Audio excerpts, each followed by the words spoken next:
Welcome to આઈસીએસના digital platform પર હું સહદેવ ચાવડા આપનું હાર્દિક સ્વાગત કરું છું. તો 18 સપ્ટેમ્બરના જે જીપીએસસીના કરંટમાં જે આપણે ટોપિક જોવાનો છે એ એક જ ટોપિક છે કે જે છે કેન્દ્રીય આપણા સંસ્કૃતિ મંત્રાલય જે છે, તમને કદાચ મિનિસ્ટર ખબર હશે પ્રહલાદ પટેલ, તે જે કેન્દ્રીય સંસ્કૃતિ મંત્રાલય તેણે પ્રાચીન ભારતીય સંસ્કૃતિનો અભ્યાસ કરવા માટે 16 સભ્યોની સમિતિની રચના કરી છે. ધ્યાનથી સાંભળજો, આપણું કેન્દ્રીય સંસ્કૃતિ મંત્રાલય પ્રાચીન ભારત, બરોબર, પ્રાચીન ભારતીય સંસ્કૃતિનો અભ્યાસ કરવા માટે 16 સભ્યોની સમિતિની રચના કરી. એક જ ટોપિક છે આજે. તમને મનમાં થતું હશે સાહેબ હમણાંથી એક જ ટોપિક આવે છે. ભાઈ કહું છું ઘણા ટોપિક છે પણ આપણા એક્ઝામ પર્પઝ હમણાં બહુ ઓછા આવે છે, કારણ કે કરંટ તો ઘણું બધું હોય પણ બધું આપણા એક્ઝામ માટે કામનું નથી હોતું, બરાબર. અને આપણે આ ચેનલ છે કે આપણો કરંટનો વિડીયો છે એનો મેં તમને પહેલેથી કીધું એક જ ધ્યેય છે, પરીક્ષા લક્ષ્ય ભણાવું, વધારે કાંઈ ખીચડી કરવાની થતી જ નથી.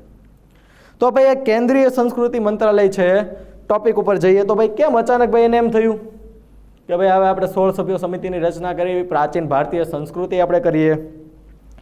તો ભાઈ એનું એક રીઝન છે.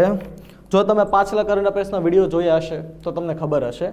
હા, પણ હવે એક કામ કરીએ, કેન્દ્રીય સંસ્કૃતિ મંત્રાલય આવ્યું છે તો ગયા વર્ષનું કરંટ અફેર્સ લઈ લઈએ. મંત્રી છે પ્રહલાદ પટેલ. ઓકે, ગયા વર્ષનું જે કરંટ અફેર્સ છે એ છે 27 સપ્ટેમ્બર. નોટ આઉટ આ મહિને હમણાં આવવાની જ છે, પણ કેમ 27 સપ્ટેમ્બર બોલ્યો? તો ભાઈ 27 સપ્ટેમ્બર 2019 દિવસ છે વિશ્વ પ્રવાસન દિવસ. અને જે 2019નો આ જે દિવસ આવ્યો 27 સપ્ટેમ્બર વિશ્વ પ્રવાસન દિવસનો, એનો યજમાન દેશ બન્યો છે ભારત. એટલે એક વર્ષ સુધી આપણે ઉજવણી કરવાની હતી. આપણી જે વર્લ્ડ હેરિટેજ સાઇટો છે, ફરવાલાયક સ્થળો છે, ત્યાં આપણે બધું આના કેમ્પેન ચલાવવાના હતા. અને હમણાં 27 સપ્ટેમ્બર 2020ના રોજે કમ્પ્લીટ થશે. એટલે આ મહિનાની જે 27 તારીખ આવશે એટલે નવો યજમાન દેશ આવશે. આ કેન્દ્રીય સંસ્કૃતિ મંત્રાલયનું ગયા વર્ષનું કરંટ હતું, ઇમ્પોર્ટન્ટ છે, યાદ રાખજો, પૂછાય બી છે. કારણ કે ભારત યજમાન દેશ ક્યારે તો એવું એકાદો વિધાનમાં આવી શકે. હવે વાત કરીએ આપણે ટોપિક ઉપર. તો ભાઈ આ 16 સભ્યોની સમિતિની રચના કરવાની જરૂરિયાત શું ઉદ્ભવી, શું કામ આપણે ઉદ્ભવી?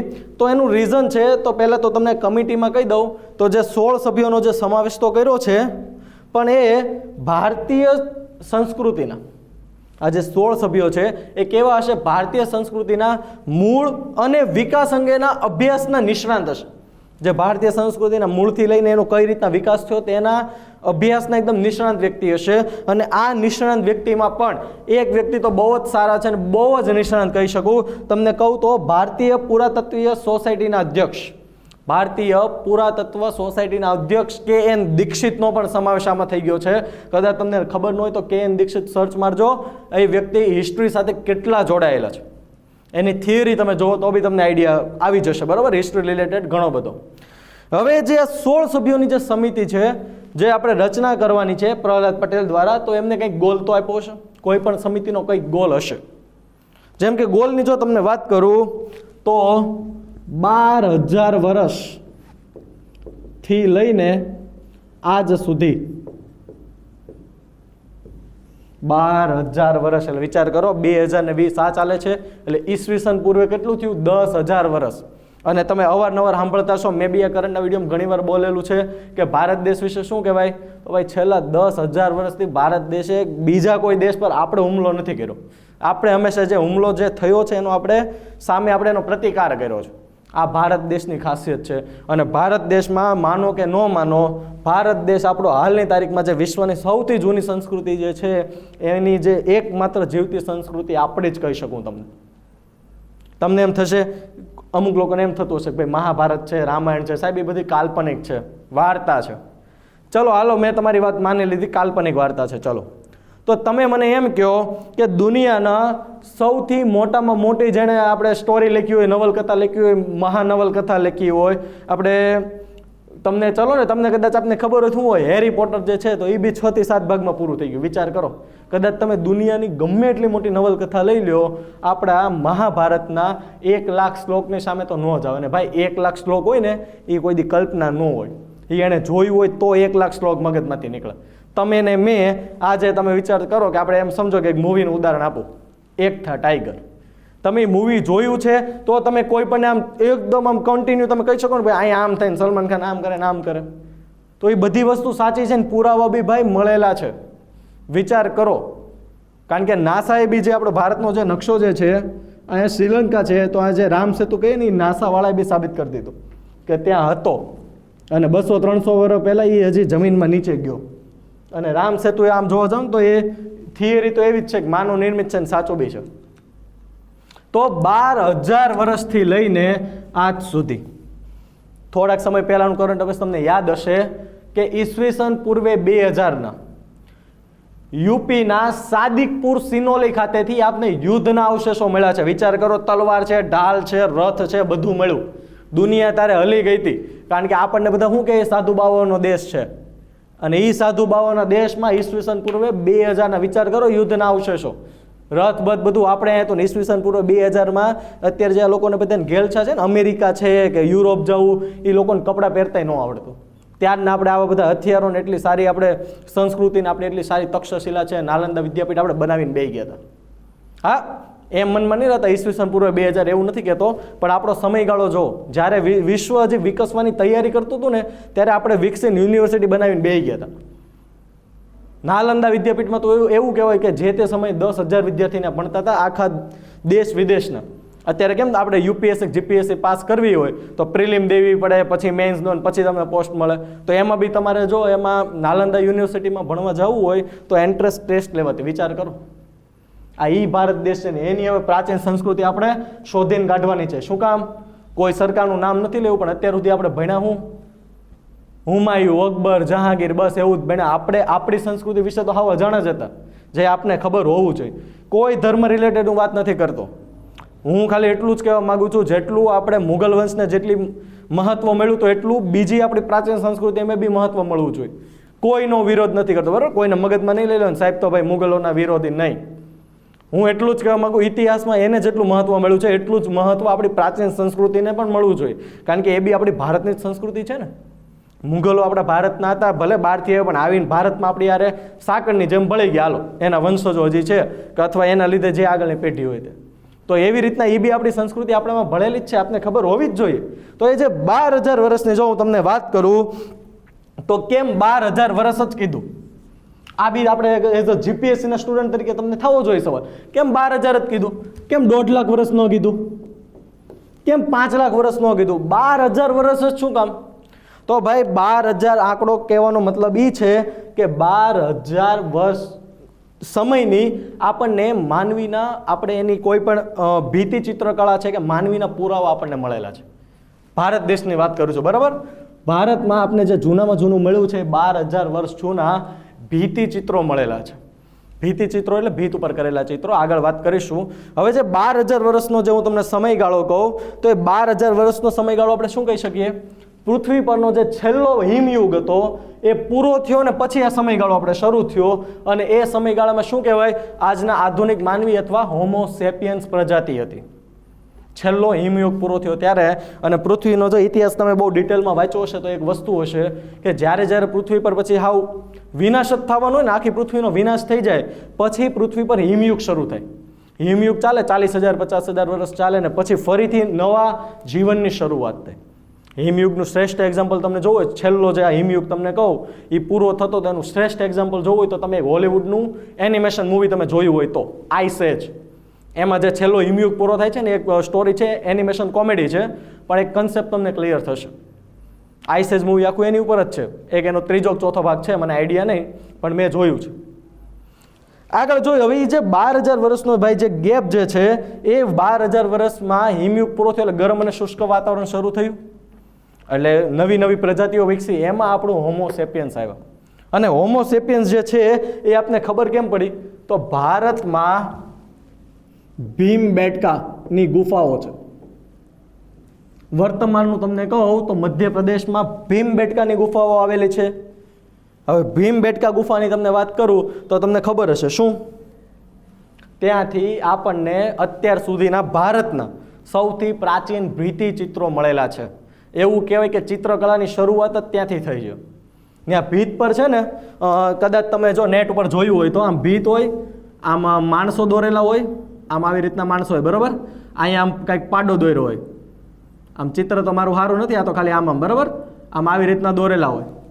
તો એવી રીતના આપણે જંગલી પાડો છે, હાથી છે, ગેંડો છે ને વાઘ, આ ચારના ચિત્ર આપણને મળેલા છે. અથવા જંગલી ભેંસ તમે કહી શકો. જંગલી ભેંસ ખાસ યાદ રાખજો, હાથી, ગેંડો, વાઘ. આ જે મધ્યપ્રદેશની ભીમબેટકાની ગુફા છે એની તમને વાત કરું. અને જે આ પથ્થર પર જે હોય ને, પથ્થર પરની જે આપણે ચિત્રકામ કરીએ એને શું કહેવાય? પેટ્રોગ્લિફ કહેવાય. ખાસ યાદ રાખજો, આપણે કલ્ચરમાં બી ભારતીય ચિત્રકળા ટોપિક છે આપણો. આ ટોપિક એમાં બી તમારે કામ લાગશે, એઝ અ કરંટ બી તમારા કામનો છે.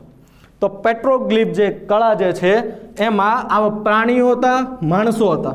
હવે એમાં ખાસ વાત શું છે?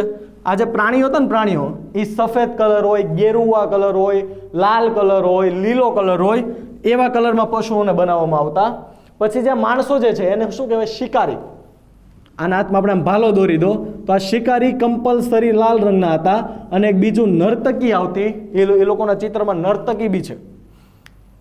આ ઇતિહાસકારો નર્તકી કે હું નથી કહેતો, બરાબર? તો એ નર્તકી જે છે સેમ આવી રીતના જ આપણે કરી દો. અહીંયા તમને આમ ઘરેણા પહેરાવી દો, બરાબર? એટલે આમ થોડુંક નર્તકી જેવું લાગે. આ લીલા કલરનું છે. એટલે પ્રાણીઓ જે છે શું આવશે? સફેદ આવશે, ગેરુવા લાલ આવશે, લીલા કલરના પ્રાણીઓ હશે. માણસો જે બે પ્રકારના હશે, લીલા કલરના હશે નર્તકી અને લાલ કલરના હશે શિકારી. ભીમબેટકાનો જો આજે ટોપિક નીકળ્યો છે તમને પૂરેપૂરી ડિટેલ ખબર હોવી જોઈએ. અને ભીમબેટકાને સૌથી પ્રાચીન ભીતિ ચિત્ર કહેવાય. ખાસ યાદ રાખજો, ચિત્રમાં બી ઘણા પ્રકાર આવે. ભીતિ ચિત્ર આવે, લઘુ ચિત્રકળા આવે. લઘુ ચિત્રકળા હોય તેમાં બી પાછા ઘણા પ્રકાર પડે. શું?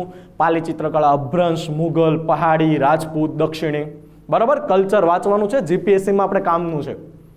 તો એ મધ્યપ્રદેશના ભીમબેટકાથી લઈને આજ દિન સુધીનો ઇતિહાસ આપણે જોવાનો છે. અને એ ઇતિહાસનું સંશોધન કરવાનું છે કે ક્યાં કઈ કડી મળતી નથી, શું હતું. કારણ કે તમે જો ઇતિહાસ વાંચ્યો હશે તો તમે જો મુગલ છે, મુગલ આપણે સોરી મુગલ ને મૌર્ય. મૌર્યમાં તમને શરૂઆતથી ખબર છે કે ચલો ચંદ્રગુપ્ત મૌર્ય, બિંદુસાર છે, અશોક છે. પણ અશોક પછી એના દીકરાઓમાં કન્ફ્યુઝન છે. જેમ કે અશોકના ભાઈઓમાં બી કન્ફ્યુઝન છે. અશોકના ભાઈઓમાં ભાઈ આપણે ઇતિહાસમાં શું કહેવાનું છે કે ભાઈ એના છે ને ભાઈ ટોટલ 101 ભાઈ હતા. અશોકને એ બે સગા ભાઈ ને બીજા એના રાજાની બીજી બિંદુસારની બીજી રાણીઓ થઈ. વિચાર કરો, અશોક એના 99 ભાઈની હત્યા કરીને ગાદી પર બેઠો હતો. અને એક એનો ભાઈ જે એનો સગો ભાઈ હતો અશોક ને વિશોક એવું કંઈક નામ હતું, એ વિશોકે સંન્યાસ લઈ લીધું હતું. એટલે એને તો કઈ મારવો ન પડે, બાકી એના 99 ભાઈની હત્યા કરીને આવ્યો હતો. સેમ એવી રીતના જો તમને ગુપ્તકાળ કહું તો ઘણા રાજાઓની આપણે માહિતી મળતી જ નથી. તો એ બધી વસ્તુનું સંશોધન આ સમિતિ દ્વારા થશે. 12,000 વર્ષથી લઈને, ખાસ યાદ રાખજો, 12,000 એટલે ઈસવીસન પૂર્વે 10,000 વર્ષથી લઈને. હવે આ જે સંશોધન છે તો એ સંશોધન માટે બી તમને કદાચ એક સંસ્થા તમને ખબર હોય તો ભારતમાં કામ કરે છે, ભારતીય પુરાતત્વ સર્વેક્ષણ, અથવા તો ઇંગ્લિશમાં કહું તો ASI, archaeological survey of India. એ ભારતીય પુરાતત્વ સર્વેક્ષણ છે. હવે એની બી તમને કદાચ ખબર હોય તો આપણે સાંસ્કૃતિક સ્મારકોના સંશોધન અને જાળવણીનું કામ કરે છે. સંસ્કૃતિ આપણે મંત્રાલય છે એના અંડરમાં કામ કરે છે. તો એ જે મંત્રાલય આપણે સોરી આ ભારતીય પુરાતત્વ સર્વેક્ષણ છે એની સ્થાપના બી બહુ રોચક છે. એની સ્થાપના થઈ હતી 1861માં એલેક્ઝાન્ડર કનિંઘહામ દ્વારા. મુખ્યાલય નવી દિલ્હી છે. હવે આની સ્થાપનાની શરૂઆત કઈ રીતના થઈ હતી, ટોપિક નીકળો છે તો એ બી વાત કરી લઈએ કે તમને મને ખબર છે સિંધુ ખીણ સંસ્કૃતિનું સૌથી પહેલું આપણે સ્થળ કયું કહી શકીએ? હડપ્પા. બરાબર? એની પછી મોહેન્જો-દડો. અત્યારે સૌથી વધુ આપણી સાઇટ તો ભારતમાં જ છે. બરાબર? પણ ઓવરઓલ ગણીએ, કારણ કે ત્યારે 1861 આપણે ટુકડા નહોતા પડ્યા. બરાબર? ભારત પાકિસ્તાન એવું કાંઈ હતું ને નો કે 1861માં આપણે હડપ્પા શોધાણું બી નહોતું, પણ એને અવશેષો શરૂ થઈ ગયા હતા. કારણ કે 1861માં હડપ્પા બાજુ રેલવેની આપણે પાટા ફેલાવવાનું કામ શરૂ થઈ ગયું હતું. હવે જે રેલવેના પાટા નાખતા હતા એટલે ખોદકામ કરવું પડે, તો ખોદકામમાંથી પાકી ઈંટો મળતી હતી. હવે આશ્ચર્ય થયું, એટલે આ એલેક્ઝાન્ડર કનિંઘહામ હતા, એને આશ્ચર્ય થયું. આજુબાજુવાળા ગામડાને કીધું કે ભાઈ શું છે આ, તમને કેમ અહીંથી પાકી ઈંટો? તો એ લોકો એવું કીધું કે આ પાકી ઈંટો અમે જમીનમાં ખોદવી નીકળે છે ને અમે એનાથી પાછું અમારે ઘરે બનાવીને. એટલે એલેક્ઝાન્ડરને એક આઈડિયા આવ્યો કે ભાઈ નક્કી આની નીચે કંઈક હોવું જોઈએ, આ દેશની કોઈ પણ પ્રાચીન સંસ્કૃતિ હશે. અને ત્યારબાદ પછી જે ખોદકામ શરૂ થયું, હડપ્પા સાઈડ નીકળી, મોહેન્જો-દડો બંને પાકિસ્તાનમાં છે, અને એક આખી સભ્યતા મળી. અને ત્યારે એ સમયમાં બ્રિટનના આપણે ન્યૂઝપેપરમાં બી આ કટિંગ છપાણા હતા ને ત્યારે વિશ્વને લાગ્યું કે નહીં આ દેશ હકીકતમાં સાધુબાવા નહીં પણ એનાથી બી ઘણો આગળ છે, અહીંયા પ્રાચીન સંસ્કૃતિ છે. કારણ કે તમે સિંધુ ખીણ સંસ્કૃતિ ભણ્યા હશો, તમને ખબર હશે આપણી જે ધોળાવીરા સાઇટ છે 10 અક્ષરનું સાઇન બોર્ડ મળેલું છે, ખબર છે ને? એક આપણે તકલીફ અત્યારે એ છે કે આપણે આ સિંધુ ખીણ સંસ્કૃતિની ભાષા હજી આપણે ઉકેલી નથી શીખ્યા. વાત તો બીજી ઘણી બધી છે તમને કરું તો, પણ આ બધી વસ્તુ જે સમયના થપાટના લીધે કે ભાઈ પૂર આવ્યું, ભૂકંપ આવ્યું, જે થયું, પણ જે વસ્તુ નાશ થઈ ગયો, તો આ કમિટીનું જે બન્યું છે તો ભીમબેટકાથી લઈને 12,000 વર્ષ જૂનું ત્યાંથી લઈને અત્યાર સુધીની બધી ઇતિહાસની જે કડી ખૂટે છે બધું જ સંશોધન કરવાનું કામ હવે આ કમિટી કરશે. એટલે આ કમિટી હું તમને ઓવરઓલ જોવા જાઉં તો ઘણી કામની છે. પ્રિલિમમાં બી આવી શકે અને મેઇન્સમાં તો તમારે અત્યારે આ સંસ્કૃતિ રિલેટેડ એટલું બધું આવ્યું છે ને, નિબંધ ગણી લેવાનો કે આ કલ્ચરના કોઈ પણ ટોપિકમાં આ વસ્તુ તમે લખો કે ભાઈ અત્યારે વર્તમાનમાં કોઈ પણ પછી સિંધુ ખીણનું પૂછવાનું ને એમાં બી તમે કમિટીનું લખી દો ને એક્સ્ટ્રા, તો બી બહુ સારું પડે, બીજા કરતાં 2 માર્ક વધુ આવે. ઓકે, તો આજના ટોપિકમાં એટલા પોઈન્ટ કામના હતા. જીપીએસસીમાં 18 સપ્ટેમ્બરમાં એક્ઝામ લક્ષી આપણો એક જ કારણ કામનું હતું. ઘણા છે પણ એક્ઝામ લક્ષી આ એક જ કામનું. તમને એમ થશે કે ભાઈ સાહેબ હમણાં તો ગુજરાત સરકારે જાહેરાત કરી વિશ્વનું સૌપ્રથમ CNG ટર્મિનલ ભાવનગરમાં બનશે ને આમ બનશે. એટલે ભાઈ બધી જાહેરાત 2019માં થઈ ગઈ છે. આ તો જાહેરાતો રિપીટ થઈ છે, બીજું કાંઈ નથી. એટલે ભણાવવાનું એ વસ્તુ આવી ગઈ છે. ઓકે, તો હવે આજના આપણા આજે લેક્ચરની PDF મેળવવા માટે નીચે ડિસ્ક્રિપ્શન બોક્સમાં લિંક આપેલી છે. આપણી ટેલિગ્રામ ચેનલ છે, આપણી વેબસાઇટ છે, તથા ICS મેન્ટર નામની આપણી એપ્લિકેશન છે. છેલ્લે તો બસ હું એટલું જ કહીશ, keep learning, keep educating, because as we all know, education is life itself. જય હિન્દ, જય ભારત.